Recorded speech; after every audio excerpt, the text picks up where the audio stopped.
मैं हूं कुमार गजेंद्र। जनपथ on the spot में आपका स्वागत है। हमारे एक दूसरे social media platform podcast with Kumar Gajendra में भी आपका स्वागत है, जहां आप हमें सुन सकते हैं। दिल्ली के ट्रांसपोर्ट मिनिस्टर और अरविंद केजरीवाल के सबसे खासम खास रहे कैलाश गहलोत, जो बेहद सुलझे हुए व्यक्तित्व थे, उन्होंने कल शीश महल सबसे बड़ी गलती थी ये कहकर आम आदमी पार्टी छोड़ दी, या फिर यूं कहें कि आम आदमी पार्टी के मुखिया अरविंद केजरीवाल के मुंह पर इस्तीफा दे मारा। बड़ा झटका लगा। देखते देखते पार्टी का फिर वही एक बड़ा कर्णधार संजय सिंह तिहाड़ जेल रिटर्न सामने आए और सामने आने पर आरोप लगा दिया, बीजेपी ने डरा दिया। सीबीईडीआई सिर्फ दो ही बातें हैं उस ब्लैकिए के पास, ईडी सीबीआई, बीजेपी ने डरा दिया और वही सब नौटंकी होने लगी। अरविंद केजरीवाल खुद भी प्रेस कॉन्फ्रेंस करने आए और जब इस बारे में सवाल पूछा गया तो उन्होंने डर के मारे, जैसे आपने देखा हो ना, अखिलेश यादव के सामने वो इधर उधर शिफ्ट करने लगे थे, दुर्गेश पाठक को माइक दे दिया। परंतु आप ये समझिए कि आखिर इतने बड़े पद और कद्दावर नेता आम आदमी पार्टी और अरविंद केजरीवाल को छोड़कर चला क्यों गया। दरअसल आज जो संजय सिंह और दूसरे लोगों ने जिस तरीके से इस पर अपनी प्रतिक्रिया दी, उस प्रतिक्रिया की जो क्रिया हुई, यानी कि कैलाश गहलोत का जो जवाब आया, सबको आईना दिखा दिया। आईना कैसे दिखाया? कैलाश गहलोत ने बहुत साफ तौर पर वही बात कही। अगर आप गिना चुना के सारे बयानों को, जो अब तक पार्टी छोड़ के गए नेता हैं, उनके बयानों को अगर आप देखेंगे तो उसके परिप्रेक्ष्य में केवल एक ही बात नजर आती है कि पार्टी के अंदर तानाशाही है। अरविंद केजरीवाल अपने आप को सर्वे सर्वा समझते हैं, किसी की पार्टी के अंदर चलने नहीं दी जाती है, और चंपुओं के तौर पर संजय सिंह जैसे लोगों ने पार्टी पर अंदरूनी तौर पर कब्जा कर लिया है। संजय सिंह एंड कंपनी धीरे धीरे दीमक की तरह आम आदमी पार्टी को खा गई है। पार्टी पर इस तरीके से काबिज हो गए ये सारे भैया। आप समझ रहे हैं ना मैं क्या कह रहा हूं? ये जो भैया काबिज हो गए पार्टी पर अरविंद केजरीवाल के आसपास, चढ़ाते चढ़ाते केजरीवाल को आज उन्होंने ऐसा हिंसक बना दिया है कि अब पार्टी के अंदर केवल मैं वाला जो खेल है, केवल वो चल रहा है। और मैं वाले खेल के अंदर आज पार्टी कहीं ना कहीं बिखर के रह गई है। वो अन्ना हजारे की सोच पर बनी पार्टी, आंदोलन से निकली हुई पार्टी, केजरीवाल की ईमानदारी का ढकोसला बेचने वाली पार्टी, और जिस तरीके से अपने आप को खुद ही राजनीति के भारतीय राजनीति के 70 सालों के अंदर पहली ऐसी पार्टी आई जिसने अपने लोगों को खुद ही सर्टिफिकेट दे दिए कट्टर ईमानदारी के। तो ये जो पार्टी आज बेईमानी की प्रकाष्ठा पार कर रही थी, उस पर कैलाश गहलोत ने जिस तरीके से आक्रमण किया और पूरे अंदरूनी चीजें जिस तरीके से बताई, आज धज्जियां उड़ा के रख दी केजरीवाल की, संजय सिंह की, मनीष सिसोदिया की। अभी और बहुत सारी चीजें निकलकर सामने आएंगी, और अगर निकलकर सामने आएंगी और इसके जो कर्ता धर्ता अगर कैलाश गहलोत हुए, तो सचमुच अरविंद केजरीवाल फिर से बड़ी मुश्किल में पड़ने वाले हैं। देखिए, हम आपको यहां पर यह भी बता देते हैं कि पिछले दिनों जब राजकुमार आनंद ने समाज कल्याण मंत्री के पद से इस्तीफा देकर पार्टी छोड़ी थी, तो उन्होंने बहुत क्लियर कहा था, बहुत सारा ऐसा पैसा है जो अरविंद केजरीवाल चोरी कर लेते हैं, यानी कि जिस मद में जो पैसा आता है उस मद में खर्च ना होकर दूसरे मद में ट्रांसफर हो जाता है। मद मतलब अकाउंट जो होते हैं।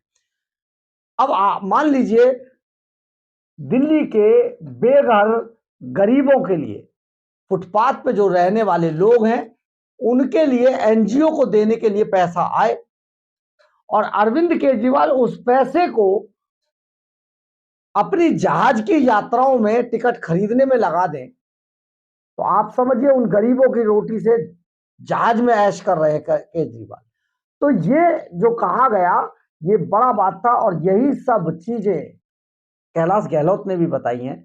उन्होंने बहुत स्पष्ट कहा कि ये पार्टी भटक गई है, केजरीवाल निरंकुश हो चुके हैं और वो पार्टी में सिर्फ और सिर्फ अपने आप को मानते हैं, इसके अलावा किसी की नहीं चलती है। बहुत क्लियर ये हो गया है।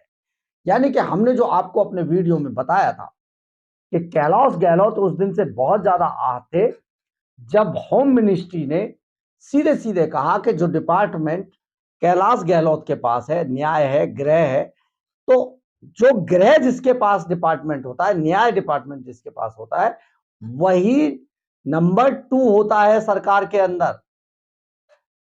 लेकिन सबसे बड़ी बात यह है कि अरविंद केजरीवाल ने जब एलजीबीटी सक्सेना ने कहा कि कैलाश गहलोत फहराएंगे झंडा, तो केजरीवाल ने मना करके आतिशी मार्लेना से झंडा फहराया।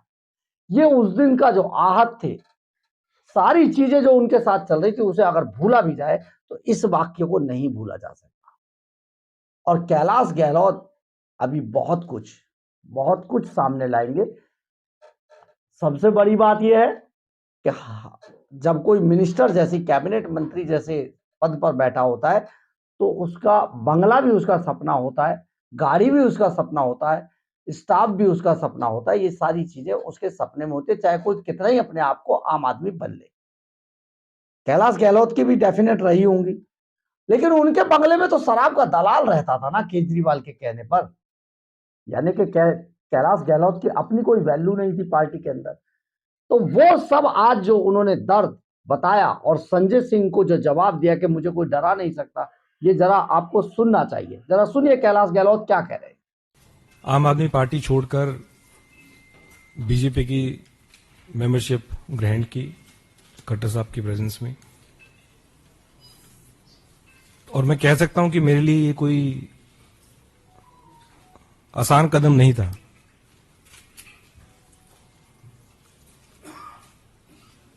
अन्ना जी के दिन से हम पार्टी से जुड़े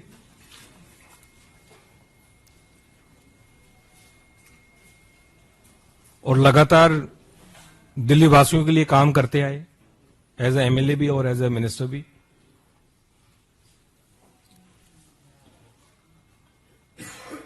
और सही पूछे तो कुछ लोग सोचते होंगे कि ये ओवरनाइट कुछ डिसीजन हो गया या किसी के दबाव में मैंने निर्णय लिया। हर एक व्यक्ति जो ये सोच रहा है कि किसी के दबाव में मैंने निर्णय लिया, मैं ये कहना चाहता हूं कि मैंने आज तक किसी के दबाव में आके कोई काम नहीं किया, कोई काम नहीं किया। और राजनीतिक जीवन में लगातार 2015 से पार्टी में रह के, एमएलए रह के और एज ए मिनिस्टर भी दबाव में आके मैंने कोई काम नहीं किया। तो जितने भी ऐसी मुझे सुनने में आ रहा है कि ऐसा कोई नैरेटिव बिल्ड करने की कोशिश की जा रही है कि जिन्होंने ईडी के दबाव में कर दिया, सीबीआई के दबाव में कर दिया, तो ये सारी मेरे ख्याल से गलतफहमी है। इस प्रकार का नैरेटिव बिल्ड किया जा रहा है और ये कोई एक दिन का निर्णय नहीं है। मैं तो पेशे से वकील हूं, वकालत छोड़ के हम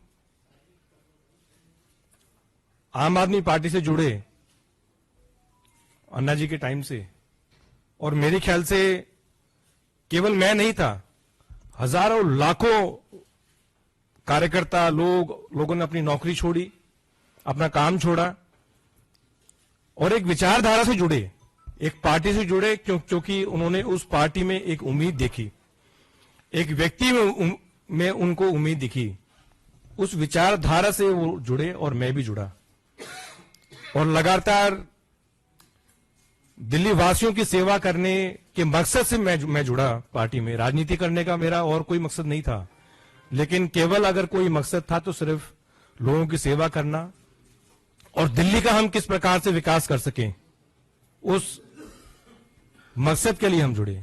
लेकिन जब अपनी आंखों के सामने अगर जिन वैल्यूज के लिए हम इकट्ठा है, जिन वैल्यूज के लिए आम आदमी पार्टी ज्वाइन की, अगर वो बिल्कुल कॉम्प्रोमाइज्ड होते हुए अगर देखने को मिली तो फिर कहीं ना कहीं पीड़ा, और ये मेरे शब्द हो सकते हैं, लेकिन मैं गारंटी के साथ कहता हूं कि इन शब्दों के पीछे वो लाखों हजारों कार्यकर्ताओं की आवाज है, वो भावना है कि जिस मकसद के लिए वो जुड़े थे वो आज उनको नजर नहीं आ रहा। एक आम आदमी की सेवा करने के लिए जुड़े थे, वो आम आदमी से मेरे ख्याल से सब वो लोग खास हो गए हैं। मैंने अपने पत्र के माध्यम से जो किन कारणों से मैं आम आदमी पार्टी छोड़ी, वो मैं उसके बारे में कुछ ज्यादा नहीं कहूंगा। मैंने अपने पत्रों के माध्यम से सारी चीजें लिख दी हैं, लेकिन इतना जरूर मैं कह सकता हूं कि अगर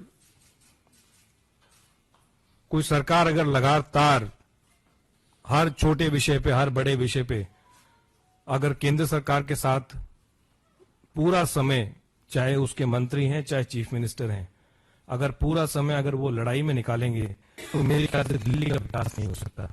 दिल्ली का विकास अगर हमें करना है तो अपने अच्छे संबंध बना के रखने जरूरी हैं।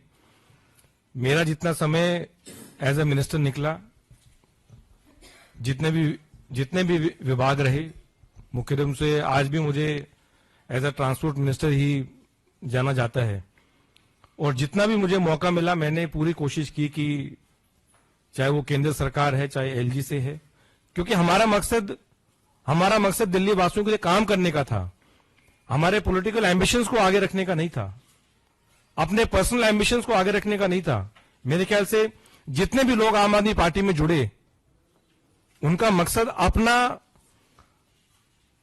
कि किसी चीज की वजह से अब मैं जो चाहता हूं वो ऊपर हो, वो मकसद नहीं था।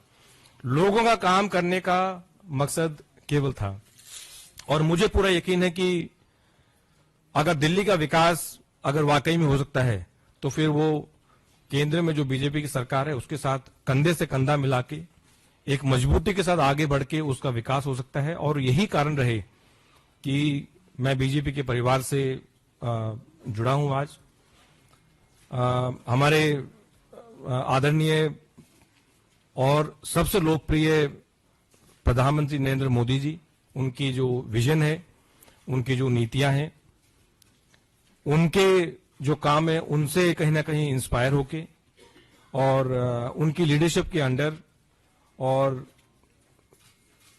आदरणीय अमित शाह जी, हमारे जो पार्टी के प्रेसिडेंट हैं, नड्डा जी, जितने भी और सीनियर लीडर्स हैं, मैं समझता हूं उनकी गाइडेंस के अंडर मैं काम करता रहूंगा। पहले भी काम करता रहा हूं, और एक चीज की गारंटी देता हूं कि जो भी मुझे रिस्पॉन्सिबिलिटी दी जाएगी उसको मैं पूरी ईमानदारी के साथ निभाऊंगा। और मेरा मकसद, मैं फिर रिपीट कर रहा हूं, मेरा मकसद केवल राजनीति में, मैंने जब प्रैक्टिस छोड़ के जब राजनीति ज्वाइन की तब भी मेरा मकसद था कि लोगों के लिए, दिल्ली वासियों के लिए और देशवासियों के लिए कैसे काम किया जाए। वो पहले भी था, आज भी है और हमेशा रहेगा। और जितने भी यहाँ सीनियर लीडरशिप है, मुझे समय समय पे उनका गाइडेंस मिलता रहेगा और हम दिल्ली के लिए और देशवासियों के लिए काम करते रहेंगे। आपने सुना होगा किस तरीके से कैलाश गहलोत ने सिलसिलेवार ढंग से सारी बातें बताई, और उन्होंने कहा कि मुझे कोई डरा नहीं सकता, मैं कहीं डर में किसी के आगे काम नहीं करता हूं। अगर ये बात वो कह रहे हैं तो बहुत गलत कह रहे हैं। यानी कि संजय सिंह हर बात के अंदर निकलकर सामने आते हैं और अपनी जो पोजीशन वो लगातार मेंटेन करने की कोशिश कर रहे हैं। आने वाला समय केजरीवाल के लिए बहुत बुरा होने वाला है। हम आपको, मेरे इस वीडियो को आप जरूर याद रखना, इस बात को जो भी सुनता हो इस बात को जरूर याद रखे। आने वाले समय में संजय सिंह का कब्जा हो जाएगा पार्टी के ऊपर। अरविंद केजरीवाल को निकालकर ऐसे फेंका जाएगा जैसे दूध में से मक्खी, क्योंकि ये जो भैया पॉलिटिक्स आम आदमी पार्टी के अंदर घुसी है ना, ज्यादा दिन केजरीवाल को बर्दाश्त नहीं करेगी। आप ये समझ लीजिएगा, संजय सिंह जैसा घाघ नेता के चोला पहनकर जिस तरीके से वो अपना रूप दिखाने वाला है ना, अरविंद केजरीवाल को जगह नहीं मिलेगी छिपने की। ये हम आपको बहुत क्लियर बता रहे हैं। और आज जिस तरीके से चाहे कोई भी नेता छोड़कर गया, चाहे राजकुमार आनंद हो, राजेंद्र पाल गौतम हो, चाहे अब कैलाश गहलोत हो या दूसरे बड़े नेता हो, सबकी केवल एक ही दुविधा है, जो आत्मसम्मानी है, जो आत्मसम्मान से जीना जानता है, वो आम आदमी पार्टी के अंदर तो जी नहीं सकता, गला घोट दिया जाएगा। लेकिन जो चलती फिरती लाशें हैं, जिनका अपना कोई सम्मान नहीं है, अपना कोई मान नहीं है, वो आम आदमी पार्टी के साथ जाए। और आज आम आदमी पार्टी के अंदर ऐसे ही नेताओं को वापस लिया जा रहा है, जिनका अपना मान सम्मान खत्म हो चुका था, उनकी अपनी पार्टियों में वो बर्बाद थे, अलग थलग पड़ चुके थे। आज ये शौकीन उनको मिलाया गया, कहां थे वो पता नहीं। कल एक झा को मिलाया गया, कहां थे वो पता नहीं। पार्टी ने उनको निकाल के बाहर फेंका हुआ था, निकाल के बाहर फेंका हुआ था। कुछ दिन पहले एक तंवर साहब थे, निकाल के बाहर फेंका हुआ था। कबाड़े थे, मतीन अहमद, हटा के फेंका हुआ था। कोई नहीं पूछ रहा था उन्हें उनकी पार्टियों में। और उन्हें अब अरविंद केजरीवाल को इन नेताओं में, अपनी पार्टियों के दूसरी पार्टियों को दुत्कारे हुए नेताओं में अरविंद केजरीवाल को जीत नजर आ रही है। बहुत ही मुश्किल और असंभव सा खेल है। हम आपको यहां पर बता देते हैं एक बार फिर से, हमने बार बार आपको कहा था, आप याद कीजिए, कोई भी वीडियो उठा लीजिए, हमने आपको बताया था कि हरियाणा के अंदर आम आदमी पार्टी और अरविंद केजरीवाल का सूपड़ा साफ हो जाएगा। हमने ये भी कहा था कि अरविंद केजरीवाल एंड कंपनी की जमानतें जब्त हो जाएंगी हरियाणा के अंदर, और वही हुआ। हम दिल्ली के अंदर भी आपको बता देना चाहते हैं, कितना भी कद्दावर से कद्दावर नेता ले आइए, आम आदमी पार्टी के नाम पर 4 वोट अगर पड़ जाएं तो मान जाएंगे।